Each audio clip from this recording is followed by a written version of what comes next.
जीतू पटवारी जो कि कांग्रेस के प्रदेश अध्यक्ष हैं, वो जिस भाषा शैली से बात करने की बात करते हैं, पहले वो खुद जनता को बताएं कि उनकी भाषा शैली कैसी है।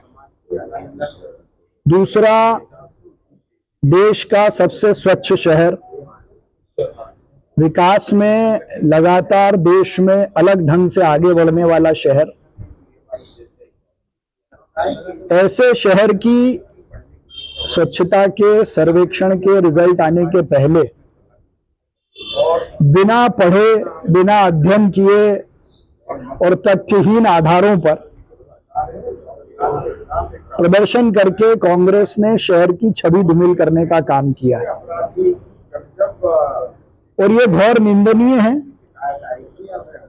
या तो जीतू पटवारी इस बात के लिए माफी मांगे कि उन्होंने किस आधार पे कहा है कि 30% कमीशन से नगर निगम चल रही है। वो अगर अपना खुद का रिकॉर्ड देखेंगे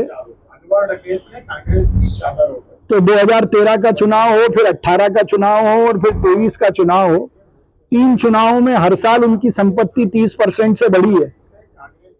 तो जो खुद 30% का कमीशन लेते होंगे, उन्होंने शायद बिना सोचे समझे ये 30% का आरोप नगर निगम पर लगाया है। तो कमीशन मैन जिसने कमीशन के आधार पर अपनी विधायकी चलाई, वो उनकी संपत्ति के ब्यौरे से दिखती भी है और ये मैं तथ्यात्मक रूप से कह रहा हूं, जो उनका संपत्ति का ब्यौरा बताता है। लेकिन उन्होंने किस आधार पे कहा है ये वो स्पष्ट करें और बिना तथ्यों और आधारों के ये बात कही है, या तो इसके लिए माफी मांगे या उनके खिलाफ कार्रवाई के लिए तैयार रहें। दूसरा, 2025-26 में यदि नगर निगम ने किसी भी प्रकार का टैक्स बढ़ाया हो तो वो बताएं और किस आधार पे उन्होंने ये प्रदर्शन किया वो बताएं। बिना पढ़े लिखे, बिना देखे, बिना समझे चीजों को छोड़े 50% टैक्स बढ़ गया। 2025-26 में कब 50% टैक्स बढ़ा? 2023, 24, 25 का मिलाकर भी यदि इतना बड़ा हो तो वो बताएं। तो वो मध्य प्रदेश के कांग्रेस के अध्यक्ष हैं, उस तरीके से व्यवहार करें, इसीलिए उनको कोई सीरियस नहीं लेता है।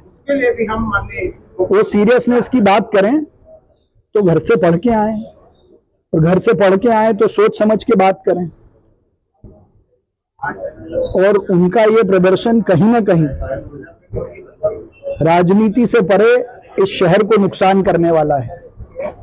लगातार 7 बार नंबर 1 आने वाला ये शहर जब अपने 8वीं बार की दौड़ में स्वच्छता के सिरमौर में आगे बढ़ रहा है, उस पर ऐसे आरोप लगाना ये बहुत निंदनीय है। और तो और कांग्रेस अपनी सारी हदें पार कर चुकी है, चाहे वो सज्जन वर्मा हो या जीतू पटवारी हो। जनता ने उनको नकार दिया है और जीतू पटवारी, सज्जन वर्मा इसीलिए इस बात को स्वीकार कर रहे हैं कि हमको तो जनता ने हरा दिया। जिन लोगों को मौका दिया है तो उनको मौका इसीलिए दिया है कि वो अच्छा काम कर रहे हैं। तो इस हार में भी कम से कम अपनी सीमा में रहें, जनता के विश्वास का सम्मान करें और तथ्य पे बात करें। और जो खुद कमीशन मैन है, जो उनके आंकड़े बताते हैं, मुझे तो कहीं ना कहीं सीधे लगता है कि जो 30% का आंकड़ा उनको आया है वो 30% कमीशन वो खुद लेते होंगे। इसीलिए उनकी 3 सालों का जो रिटर्न दिखाया है चुनाव में, वो 28 से 30% से ही बढ़ा है। हमसे जुड़े रहने के लिए हमारे YouTube चैनल को सब्सक्राइब करें और नई वीडियो की नोटिफिकेशन के लिए बेल आइकॉन को दबाएं। अगर आप ये वीडियो Facebook पर देख रहे हैं तो लाइक जरूर करें और ज्यादा से ज्यादा शेयर करें। धन्यवाद।